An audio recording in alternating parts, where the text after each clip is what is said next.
blaze with your anger. What would come of it? Welcome to the Stylish Meter. Today we are reviewing the first Berserker Khazan, a Souls-like game made by Khazan. From what I understand, this is their first Souls-like game. Before I get started on the review, I'll explain the Stylish Meter system. We will be going from D rank to SSS rank. Now, if you've played any Devil May Cry game, you know that D rank is trash, and SSS rank is the best rank you can get. From my scale system, this is kind of a placeholder for the time being, but yeah, this is kind of what I rated in a 1 to 10 from the ranking styles. I will also try not to spoil too much about the game and its bosses, but I will be talking about my experience with some of them. Now let's get right into it. The game starts off quite strong with getting you into the mechanics and weapons. I was surprised how fluid the combat felt. It sort of feels like a mix between Neo and Sekiro. You'll spend most of your time parrying or dodging enemies to break the stamina meter and then cashing out with huge combos into an execution. Since this game seems to be straight out of Miura's masterpiece Berserk, I only used the greatsword for my entire run. I understand that the spear is the best weapon, but all weapons seem pretty viable.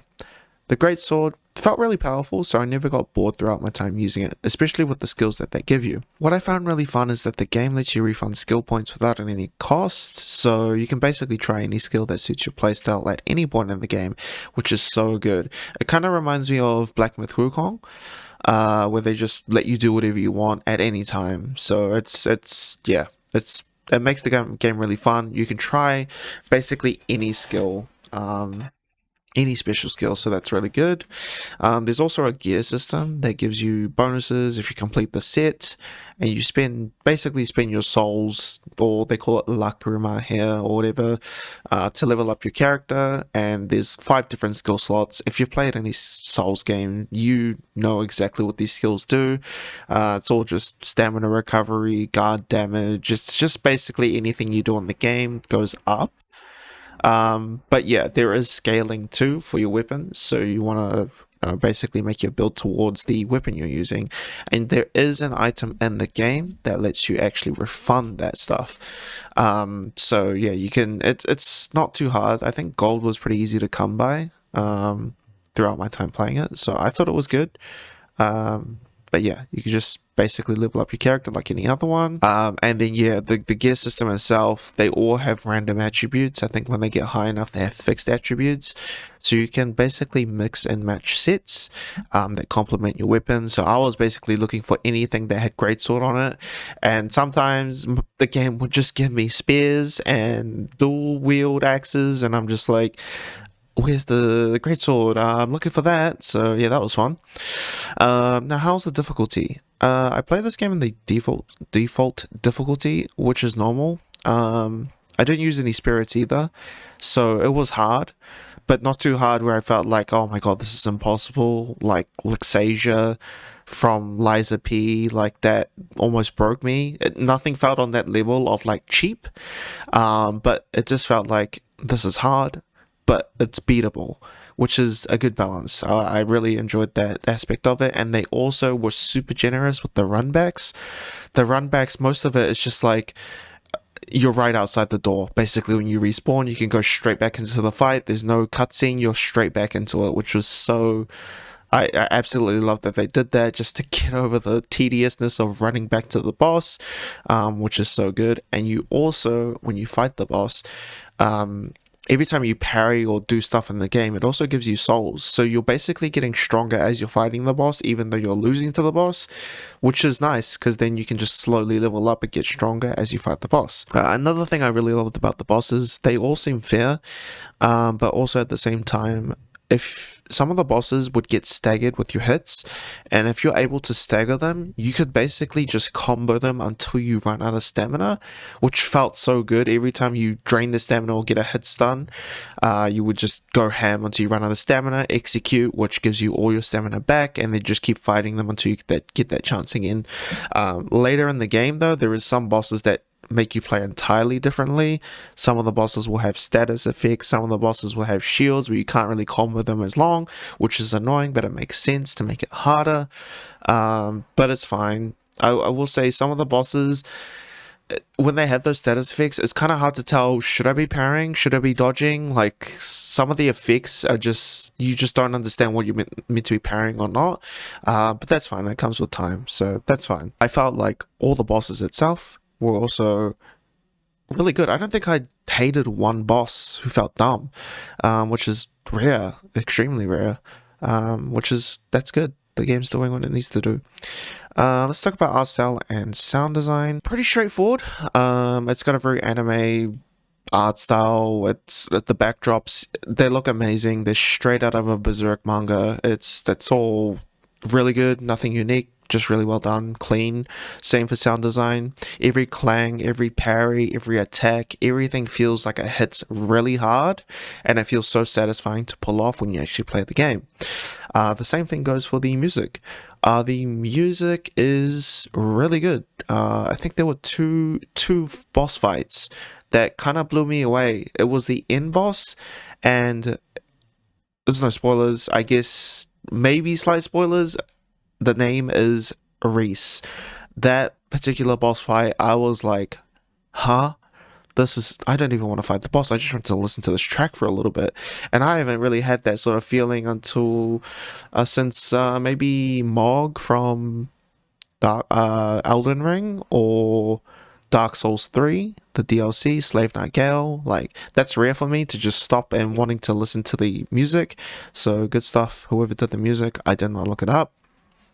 But that's all the good stuff. Now let's talk about the weaker aspects. The level design. Some of these levels are straight up giving me Nam flashbacks to Demon Souls and Dark Souls 2. There's some sections in the game where you're on a single plank, and then they got the most gotcha enemy spawns where it's like, oh, yep, I couldn't see him around the corner. He hits me once, I fall off the edge. And I was just like, we don't need this. We don't need this. It felt like someone just liked Dark Souls 2 and they just wanted to, put some BS spawns like that. But it doesn't last long, and it's most of the game, the levels they're not really like memorable, but they're just serviceable. I pretty much run through, kill the elites, kill the special enemies, and then wait until I can fight a really, really strong, fun boss. Another weak aspect is the story. Now, when it comes to Souls games, I don't really care too much about the story, but this one was just like, it's not bad. It's your basic revenge story, classic anime.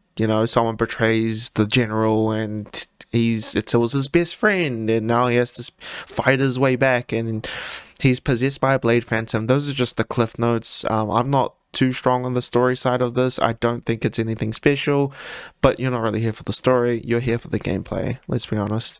So it's not bad. Also, same thing with the side quests.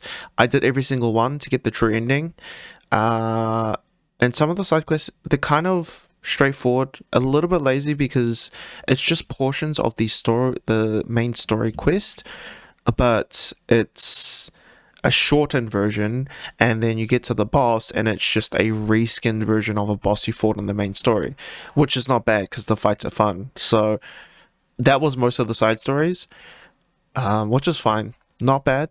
I still liked it. I had fun with them. They weren't too long, which was good.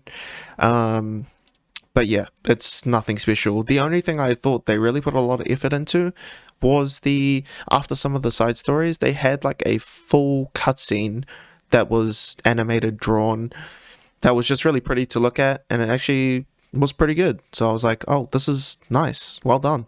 You don't really see that kind of thing for side quests, so they did really well on that. Now, that's the end of my review. My overall thoughts on the game, it's good. It's really good. Would I get it now? I think if you're really wanting a solid Souls-like, get it. It's just really well done, a solid game. I would just get it for the gameplay alone because it's just so much fun.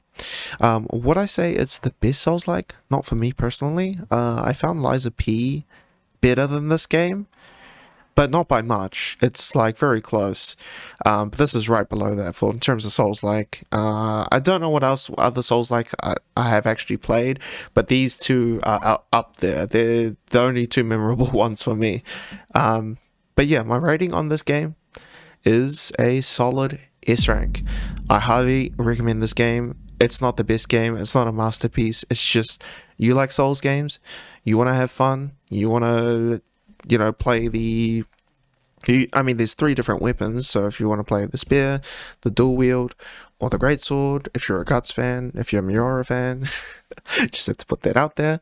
Yeah, I'd highly recommend it. Solid S rank, go get it, it's great. But yeah, if you've watched here, thank you so much for watching the review. If you got here, please chuck a comment below if you have any feedback on how I can make this series better. This is sort of the first one for that, and if you enjoyed the video, please consider liking and subscribing. Peace.